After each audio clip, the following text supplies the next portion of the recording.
اپنی شان بھی بتا دیا. میرے حبیب ساری خلق پر افضل بنانے کے باوجود یہ مت سمجھنا کہ میں اپنے آپ کو پہلے پیش کروں گا. اگر پیش کروں گا تو وہ آپ کی ذات کو پیش کروں گا, وہ تیری ذات کو پیش کروں گا مولا, اور تیری ذات کو پیش کرنا ہی میری رسالت کا اعلان ہوگا, میری رسالت کا اعلان ہوگا.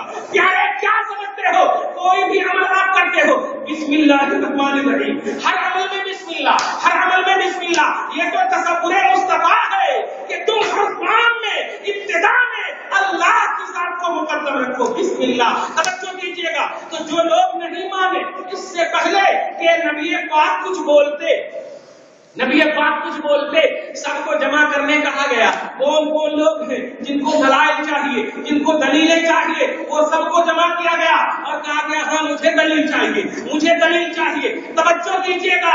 دلیل ماننے والے کون لوگ ہیں؟ جو مصطفیٰ کو نہیں مان رہے ہیں. توجہ دیجیے گا. ہم کوئی ابھی فتوے کے جملے نہیں بولنے جا رہے ہیں, آپ خود محسوس کیجیے گا. نہ ماننے والے نے جب دلیل مانگا, پروردگار عالم سورہ یونس آیت نمبر 16 نوٹ کیجیے گا. سب قرآن کی آیت بتایا ہوں میں. اللہ تعالیٰ آپ کے دل میں اس کو رکھے اور اپنے حبیب کی محبت دل میں جاگزی رکھے. پھر نماز پڑھیے, پھر حج کیجیے. خدا کی قسم کوئی بھی عمل نبی کے خیال کے بغیر قبول ہو ہی نہیں سکتا, اس لیے کہ سب عمل مصطفیٰ نے آپ کو دیا ہے, سب عمل مصطفیٰ نے آپ کو دیا ہے. اللہ سے لیا, امت کو دیا, نبی کو چھوڑ کر کوئی عمل نہیں قبول ہو سکتا. توجہ دیجیے گا. جب اعلان ہوا سورہ یونس آیت نمبر 16, اللہ سبحانہ فرماتا اے میرے حبیب اب چیلنج ہو چکا ہے میری ذات پر, مگر مطالبہ ہوا ہے تجھ سے. آپ نے تو یہ نہیں کہا میں ہوں میں ہوں میں ہوں, آپ نے تو ظاہری طور پر اپنا اعلان بھی نہیں کیا. یہ تو خدا کی وحدانیت کا اعلان ہے. ان سے پوچھئے یہ کعبہ کا طواف کر رہے ہیں, یہ کس کعبہ کا طواف کر رہے ہیں؟ کون ہے کعبہ کا مالک, کون ہے کعبہ کا صاحب, اس کا طواف کر رہے ہیں. لیکن نہیں, زبان مصطفیٰ اعتبار اور عدم اعتبار کی دنیا میں آپ آئیے. زبان مصطفیٰ کا اعتبار انہیں کو حاصل ہے جنہیں مولا چاہتا ہے, جنہیں رب چاہتا ہے کہ میرے حبیب کی زبان کا لحاظ کرے. رب جسے چاہے وہ حبیب کا غلام بن جاتا, اور مصطفیٰ جسے چاہے وہ خدا کا غلام بن جاتا, خدا کا غلام بن جاتا ہے. توجہ دینا پیارے. تو جب رسول اعظم صلی اللہ علیہ وسلم سے مطالبہ دلیل کا ہوا, دلیل توحید کی دلیل کا مطالبہ ہوا, سورہ یونس سنیے. اللہ سبحانہ فرماتا ہے, اچھا فرماتا ہے یہاں پر بھی آزمائش کے جملے ہیں. اللہ فرماتا ہے حبیب کی زبان سے قل, کیا کہنا ہے قل کی تو میں نے اس سال اتنی توضیح کر دی ہے کہ سب سمجھ گئے ہوں گے الحمدللہ.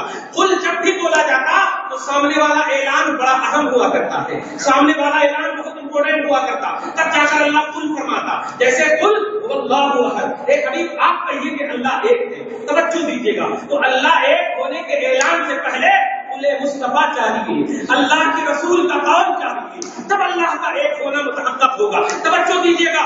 جب نبی پاک صلی اللہ علیہ وسلم پر تائے سدرہ جبرائیل علیہ السلام یہ آیت کریمہ لے کر نازل ہوتے ہیں کہ جن لوگوں نے دلیل کا مطالبہ کیا ہے, اے حبیب آپ ان سے کہیے لو شاء اللہ ما ترکتہ علیکم ولا ادراکم بہ وقد لبثت فیکم عمرا من قبلہ افلا تعقلون. توجہ دیجیے گا. اللہ خود امت کو اور بندوں کو پوزیشن کے ساتھ بتانا چاہتا ہے. اے عقل والے, اے عقل والے, توجہ دینا.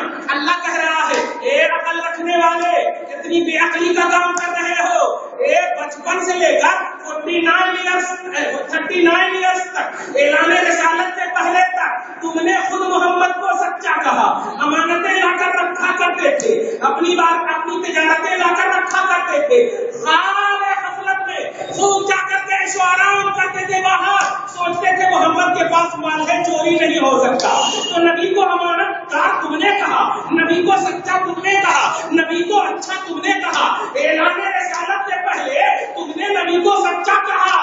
اب اللہ تعالیٰ فرماتا ہے تمہارے ہی اس تصور کو رسول کی توحید کی دلیل بنا رہا ہے. توجہ دیجیے گا. اللہ فرماتا ہے فقد لبثت فیکم عمرا من قبلہ, اعلان رسالت سے پہلے مصطفیٰ کی جو عمر گزری ہے, یعنی لا الہ الا اللہ تفلحو کہنے سے 1 سیکنڈ پہلے تک کی جو عمر ہے, جو عمر تم میں کاٹی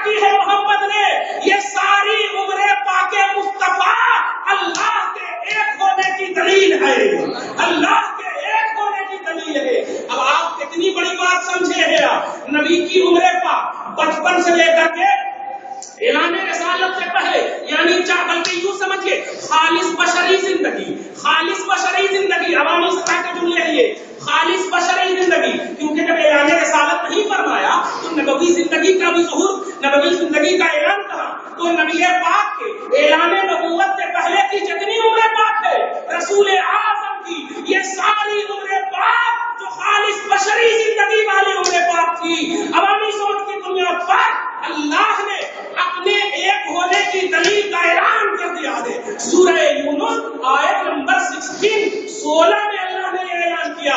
اب آپ کو پوری طور پر سمجھ میں آ گیا ہوگا کہ جو ذات اللہ کی ذات کی معرفت بشری زندگی میں 40 سال کی عمر پاک اللہ کی ذات کی معرفت کی حیثیت رکھتی ہو، وہ جب اعلان رسالت کیے ہوں گے تو ان کا مقام کیا ہوا ہوگا؟ رسول کی حیثیت ہوگی تو ان کا مقام کیا ہوگا؟ اس لیے کہ آپ بتائیے، بشر آپ بھی ہیں، عمر آپ بھی کاٹتے ہیں، آپ کی عمر کو دلیل توحید نہیں کہا، آپ کی بشریت کو دلیل توحید نہیں کہا، اللہ کے رسول کی بشریت کو دلیل توحید کہا گیا ہے۔ اے حبیب پاک کی عمر پاک 40 سالہ عمر پاک ایک اللہ ہونے کی تم دلیل ہو۔ اللہ اب آپ اس کو پریکٹیکلی طور پر دھیان دیجیے گا، جو میرا ٹاپک ہے ذات کو مان لو، بات آٹومیٹک مان لو گے، تو نبی پاک کی ذات پاک، اس لیے عمر کس کو کہتے ہیں؟ عمر قول فعل عمل کو نہیں کہتے، عمر ذات سے ریلیٹڈ ہوتی ہے، عمر ذات سے۔ آپ کی عمر جو ہے مطلب آپ کی ذات کی عمر 60 سال، آپ کی ذات کی عمر 65 سال، آپ کی بات آپ سے الگ ہو سکتی مگر آپ کی عمر آپ سے الگ نہیں ہو سکتی۔ توجہ دیجیے گا، عمر کا تعلق ذات سے ہے، تو نبی کی بشری ذاتی زندگی دلیل توحید بنی ہے، تو نبی کی نبوت والی زندگی، نبی کی رسالت والی زندگی کتنی باکمال ہوگی۔ اب آپ سمجھیے گا، توحید کے علم بردار جو لوگ کی تصور میں مسجد کا نام مسجد توحید، طبقے کا نام اہل توحید یہ سب رکھتے ہیں، ان سے بڑی محبتانہ، بڑی درد اور دلسوزی کے جملے پیش کر دینا پیارے۔ کس توحید کی بات کرتے ہو؟ وہ توحید جو نبی کی 40 سالہ زندگی کی دلیل ہے، وہ توحید جن کی نبی پاک کی 40 سالہ عمر جس توحید کی دلیل ہے، اس توحید کی بات کر رہے ہو یا بشریت کے اوپر والی نبوت اور رسالت والی توحید؟ اس توحید کو تم کیا سمجھے؟ رسول اعظم کی اس عمر پاک کو اللہ نے دلیل توحید بنایا ہی نہیں،